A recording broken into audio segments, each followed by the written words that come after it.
بسم اللہ الرحمن الرحیم اللہم صلی علی سیدنا و مولانا محمد و علی آلہ وصحبہ بارک وسلم۔ کتاب الادب المفرد کا چھٹا باب، والدین کے احسان کا بدلہ دینے کا بیان۔ پہلی روایت سیدنا ابو ہریرہ رضی اللہ تعالی عنہ روایت کرتے ہیں کہ کریم آقا صلی اللہ علیہ وسلم نے فرمایا، کوئی بیٹا اپنے باپ کے احسانات کا بدلہ نہیں دے سکتا سوائے اس کے کہ وہ اپنے باپ کو غلام پائے اور اسے خرید کر آزاد کر دے تو پھر حق ادا کر سکتا ہے۔ دوسری روایت سعید بن ابو بردہ کہتے ہیں کہ میں نے اپنے والد کو بیان کرتے ہوئے سنا کہ سیدنا عبداللہ بن عمر رضی اللہ عنہما نے یمن کے ایک آدمی کو دیکھا کہ وہ بیت اللہ کا طواف کر رہا ہے اور اس نے اپنی والدہ کو کمر پر اٹھا رکھا ہے اور یہ اشعار پڑھ رہا ہے کہ میں اپنی ماں کے لیے سدھایا ہوا اونٹ ہوں، اگر اس کی سواریوں کو خوف زدہ کیا جائے تو میں خوف زدہ نہیں ہوں گا۔ پھر اس نے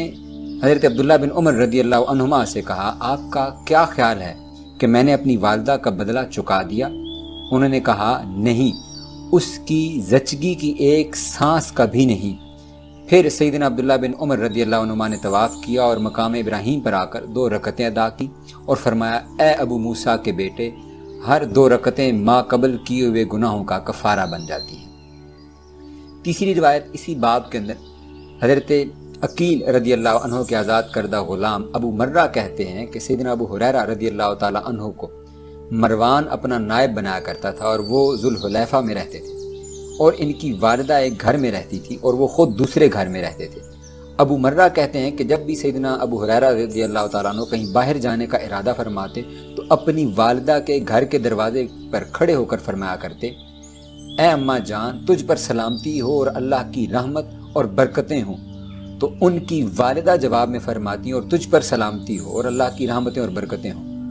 وہ یعنی سیدنا ابو ہریرہ رضی اللہ تعالیٰ عنہ فرماتے، اللہ آپ پر رحم فرمائے جیسے آپ نے بچپن میں میری پرورش کی۔ تو جواباً فرماتی، اللہ تجھ پر رحم فرمائے جس طرح تو نے بڑے ہو کر میرے ساتھ حسن سلوک کیا، اور جب واپس تشریف لاتے تو پھر اسی طرح کرتے۔ اسی باب کے اندر چوتھی روایت حضرت سیدنا عبداللہ بن عمر رضی اللہ عنہما سے روایت ہے کہ ایک آدمی نبی کریم صلی اللہ علیہ وسلم کے پاس ہجرت کی بیعت کرنے کے لیے حاضر ہوا اور اس کے والدین اس کی جدائی میں رو رہے تھے۔ تو آپ صلی اللہ علیہ وسلم نے فرمایا، ان کے پاس واپس جا اور انہیں ہنسا جس طرح تو نے انہیں رلایا ہے۔ اگلی روایت اسی باب کے اندر ہے اور وہ ام ہانی بنت ابو طالب رضی اللہ عنہما، یہ کریم آقا صلی اللہ علیہ وسلم کی کزن بہن ہے، ان کے آزاد کردہ غلام ابو مرہ، وہ فرماتے ہیں کہ میں نے سیدنا ابو ہریرہ رضی اللہ تعالیٰ عنہ کے ساتھ سوار ہو کر حضرت سیدنا ابو ہریرہ رضی اللہ تعالیٰ عنہ کے ساتھ سوار ہو کر عقیق علاقے میں ان کی زمین کی طرف گیا۔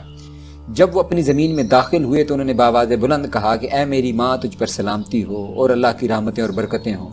ان کی والدہ نے جواب میں ایسے ہی کلمات کہے۔ پھر سیدنا ابو ہریرہ رضی اللہ تعالیٰ عنہ نے فرمایا، اللہ تجھ پر رحم فرمائے جس طرح بچپن میں تو نے میری پرورش کی۔ اور ان کی والدہ نے فرمایا، اے میرے بیٹے، اللہ آپ کو بہترین بدلہ دے اور آپ سے راضی ہو اور خوش ہو جیسے تو نے بڑے ہو کر میرے ساتھ حسن سلوک کیا۔ راوی حدیث موسیٰ بن یعقوب کہتے ہیں کہ سیدنا ابو ہریرہ رضی اللہ تعالیٰ عنہ کا نام عبداللہ بن عمر ہے۔ یہ جو روایات ہیں اس باب کے اندر، ان میں والدین کے جو احسانات ہیں، پہلی روایت یہ کہتی ہے کہ ان کے احسانات کا بدلہ انسان کسی صورت کبھی بھی ادا نہیں کر سکتا، کسی صورت ادا نہیں ہو سکتا، یہاں تک کہ جو دوسری روایت میں فرمایا کہ اگر کوئی شخص اپنے والدین یا اپنی والدہ کو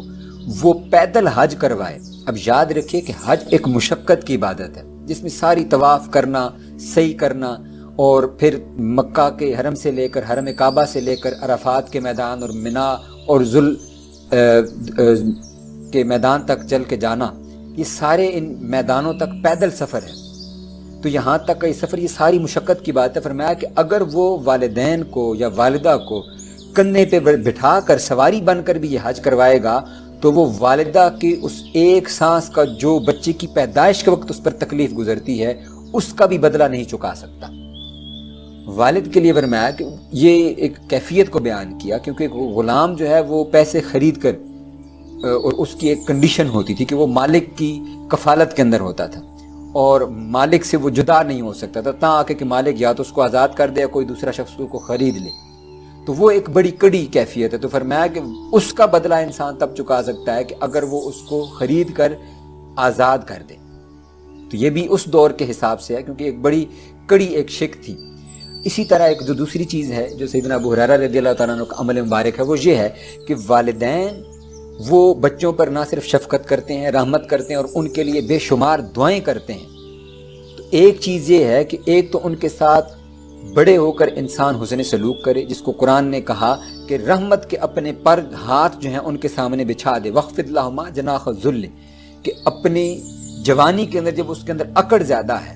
تو وہ اکڑ نہ دکھائے بلکہ رحمت کے ساتھ اپنے بازو ان کے سامنے پھیلا دے اور ان کے سامنے من الذل ذلت کی کو اختیار کرے، یعنی ان کے سامنے جھک جائے، خود کو جھکا دے، خود کو مٹا دے.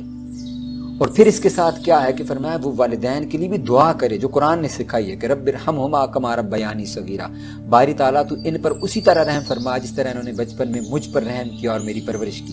تو حضرت ابو ہریرہ رضی اللہ تعالیٰ عنہ بھی والدین کو اور پھر اپنی والدہ کو اسی طرح دعائیں دیا کرتے تھے جس طرح والدہ اور والدین وہ بچوں کو دعائیں دیتے ہیں. اللہ رب العزت سے دعا ہے کہ وہ ہمارے والدین کو